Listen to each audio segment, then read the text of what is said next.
राजधानी जयपुर से खबर है। रात 12 बजे रोडवेज की किराए में बढ़ोतरी हुई है। रोडवेज प्रशासन ने 10 से 20 पैसे तक किराए में बढ़ोतरी की। राज्य सरकार के जरिए अधिसूचना जारी की गई थी, उसके बाद किराए में बढ़ोतरी की गई है। रोडवेज की विभिन्न श्रेणी बसों की किराया दरों में वृद्धि हुई। प्रति सीट प्रति यात्री साधारण श्रेणी, एक्सप्रेस मेल सेवा की बसों में 10 पैसे, सेमी डिलक्स बसों में 12 पैसे, डिलक्स नॉन एसी में 15 पैसे,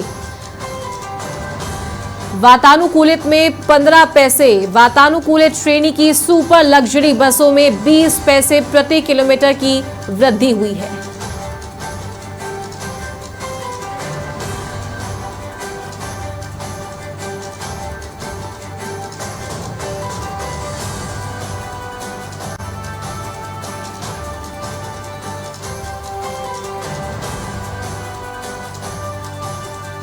तो रात 12 बजे रोडवेज के किराए में बढ़ोतरी हुई है। रोडवेज प्रशासन ने 10 से 20 पैसे तक किराए में बढ़ोतरी की।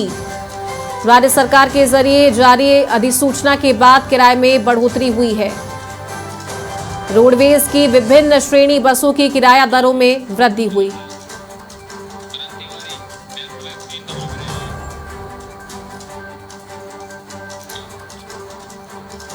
और इसी खबर पर अधिक जानकारी के साथ सहयोगी करण तिवारी फोन लाइन पर जुड़ गए हैं। करण, रोडवेज के किराए में बढ़ोतरी हुई है, क्या क्राइटेरिया है जिसके तहत बढ़ोतरी की गई? 10 से 20 पैसे तक बढ़ाए गए हैं। जी देखिए चारू जी, राजस्थान रोडवेज की ओर से अब किराए में करीब 9 साल के बाद जो है बढ़ोतरी करी गई है और रात 12 बजे से ये जो बढ़ोतरी है वो लागू की हो गई है। रोडवेज प्रशासन ने अब 10 से 30 पैसे तक प्रति किलोमीटर जो है वो किराए में बढ़ोतरी की है। ऐसे में जो अब राजस्थान रोडवेज पे यात्रा करने वाले यात्री है उन्हें करीब 10 से 20 पैसे तक जो है अधिक किराया देना पड़ेगा। देखिए इसके लिए राज्य सरकार द्वारा अधिसूचना जारी की गई थी किराए में बढ़ोतरी को लेके और परिवहन विभाग ने इस मामले में अधिसूचना जारी की थी। उसके बाद रोडवेज प्रशासन ने जो है किराए में बढ़ोतरी कर दी। रोडवेज ने विभिन्न श्रेणी की जो बसें हैं उनके जो किराए में बढ़ोतरी की है, जो आज रात 12 बजे से लागू हो गई। इसमें देखिए कि प्रति सीट जो प्रति यात्री है उसके किराए में 10 से 20 पैसे की बढ़ोतरी की गई है, जिसमें जो साधारण श्रेणी की एक्सप्रेस मेल सेवा की बसें हैं उनमें 10 पैसे किराए की बढ़ोतरी की गई है। इसके साथ ही सेमी डीलक्स बसें हैं उनमें 12 पैसे की बढ़ोतरी की गई है। वहीं जो डीलक्स बस है नॉन एसी में 15 पैसे की बढ़ोतरी प्रति किलोमीटर की गई है। तो वहीं जो वॉल्वो बसें चलती है वातानुकूलित बसें उनमें 15 पैसे की बढ़ोतरी की गई है और जो वॉल्वो एसी की जो सुपर लग्जरी बसें हैं उनमें 20 पैसे प्रति किलोमीटर की बढ़ोतरी की गई है। रोडवेज की जो अध्यक्ष हैं शुभ्रा सिंह, उन्होंने इस पूरे किराए बढ़ोतरी को लेकर है जानकारी भी दी है। जिसके बाद रोडवेज प्रशासन ने तो बीती रात को जो है इसके आदेश जारी कर दिए गए थे और रात 12 बजे से ही बढ़ोतरी को लागू कर दिया गया। ऐसे में अब जो राजस्थान रोडवेज जो आम जनता की सुगम साधन माना जाता है, जिधर से लाखों लोग जो है यात्रा करते हैं, उसमें बढ़ोतरी की गई है। रात 12 बजे से लागू हो गई है। करीब 9 साल बाद ये बढ़ोतरी हुई है। इसके साथ ही हम प्राइवेट बसों की बात की जाए तो प्राइवेट बसों की जो स्टेट कैरिज बसें हैं उसमें भी करीब 90 पैसे तक की जो बढ़ोतरी है वो कर दी गई है। ऐसे में अब जो राजस्थान रोडवेज से यात्रा करने वाले यात्री है और जो निजी बसें जो प्राइवेट स्टेट कैरिज बसों से यात्रा करने वाले यात्री है उनको प्रति किलोमीटर जो है 10 से 20 पैसे तक की जो है वो अधिक देना पड़ेगा, जिससे राजस्थान रोडवेज जो घाटे में चल रही है राजस्थान रोडवेज की आय में भी बढ़ोतरी होगी और जो आमजन है उनको भी एक सुगम और अच्छी बसें जो है वो मिल सकेगी, जिससे आमजन को काफी राहत भी मिलेगी। ठीक है करण, आप बने रहिए हमारे साथ, मैं दोबारा आपका रुख करूंगी। अवैध स्टॉक चढ़ाने वालों की कुंडली तैयार होगी। 3 दिन में डीएमजीओएमएस ने बिना स्टॉक रिपोर्ट मांगी है और लाखों टन का फर्जी इंद्राज करने वालों की जांच शुरू की गई। अवैध इंद्राज से विभाग को करोड़ों का नुकसान हुआ है। प्रत्येक खनिज अभियंता अपने क्षेत्र के स्टॉकिस्ट और डीलर्स की 3 दिन में सूची दे।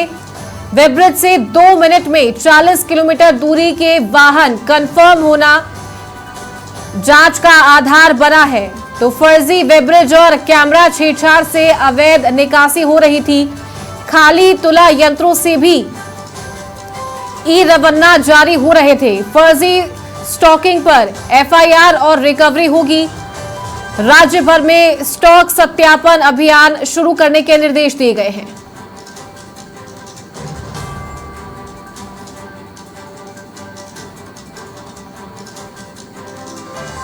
तो अवैध स्टॉक चढ़ाने वालों की कुंडली तैयार की जा रही है। 3 दिन में रिपोर्ट मांगी गई है।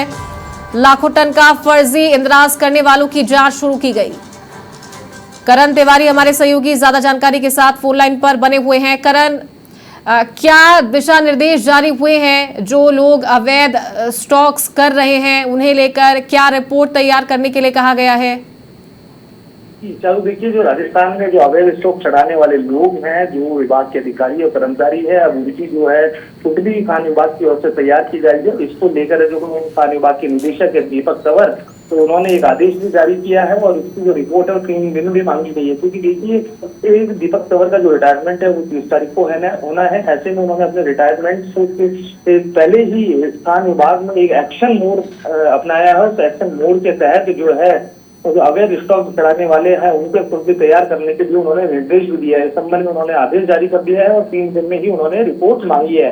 डीएमजी ओएमएस में देखिए, जो बिना स्टॉक लाखों टन का जो फर्जी इंद्राज करने वाले लोग हैं उनकी जो जांच शुरू करने की उन्होंने निर्देश दे दिया है। ऐसे में जो अवैध इंद्राज से विभाग को करोड़ों रुपए का नुकसान हुआ है उसको वसूला जा सकेगा और इसके साथ ही जो अवैध इंद्राज पर रोक लग सकेगी। क्योंकि देखिए, प्रत्येक खनिज अभियंता अपने क्षेत्र में जो स्टॉकिस्ट व डीलर्स की जो 3 दिन में है पूरी सूची जो है वो निदेशक खान विभाग के पास भेजेंगे और उनकी जांच भी करके भेजेंगे। इसके साथ ही वेब्रिज से जो 2 मिनट में 40 किलोमीटर की दूरी के वाहन कंफर्म होना और इसके साथ ही बिना जांच का जो उनका आधार है सभी चीजों को लेकर जो खान विभाग की ओर से रिपोर्ट मांगी गई है। तो वहीं फर्जी वेब्रिज व कैमरे से छेड़छाड़ जो हो रही है, उसके साथ ही वहां से जो अवैध निकासी जो वहां से की जा रही है, उन तमाम चीजों को लेकर है जो खान विभाग के निदेशक दीपक तंवर ने रिपोर्ट मांगी है। इसके साथ ही जो खाली पूरा यंत्रों से जो ई रवाना है उसके साथ जो छेड़छाड़ जारी है, साथ पूरे मामले को लेकर दूसरे जिले के खान विभाग में एक बड़ा खुलासा हुआ था, जिसके बाद फर्जी स्टॉकिंग पर एफआईआर और रिकवरी दोनों को लेकर जो खान विभाग के निदेशक दीपक तंवर उनकी ओर से निर्देश जारी किए गए। ऐसे में राज्य भर में जो स्टॉक सत्यापन अभियान है वो दीपक तंवर की ओर से शुरू कर दिया गया है। दीपक तंवर ने इन तमाम चीजों को लेकर आदेश जारी किए हैं और 3 दिन में रिपोर्ट मांगी गई। क्योंकि देखिए, दीपक तंवर रिटायरमेंट से पहले ही विभाग के अंदर बड़ा एक्शन भी देखा जा रहा है। पूरे एक्शन को लेकर है जो एक आदेशों की झड़ी जो उन्होंने जो लगाई है कि उसमें 30 दिन में वसूली और 3 दिन में सूची तैयार करने के निर्देश दिए गए। तो सही वही 2 दिन के अंतर्गत रिपोर्ट संबंध करने के लिए अल्टीमेटम भी दिया गया है। विभागीय अधिकारियों ने देखिए पूरे आदेश के बाद जो है खिलबली मच गई है। कई अफसर जो छुट्टी पर है, वहीं जो खनन व्यवसायियों में भी तो चिंता और कार्रवाई का जो है कार्रवाई को लेकर डर का माहौल बन गया है। क्योंकि इस आदेश के बाद कहीं ना कहीं जो अवैध परिवहन और अवैध खान विभाग में जो अवैध कार्य है उनसे जुड़े जो लोग हैं उन पर शिकंजा कसता हुआ भी नजर आ रहा है। ऐसे में जो तंवर के जो सख्त तेवरों को लेकर जो विभाग में चर्चा का दौर भी शुरू हुआ है। कई अधिकारी तो इस चीज को भी सोच में ले रहे हैं कि केवल सेवानिवृत्ति से पहले ये कहीं ना कहीं एक क्लीनिंग ड्राइव की है। क्योंकि जिस तरीके का ये आदेश ठीक है करण, बहुत शुक्रिया आपका ये जानकारी देने के लिए।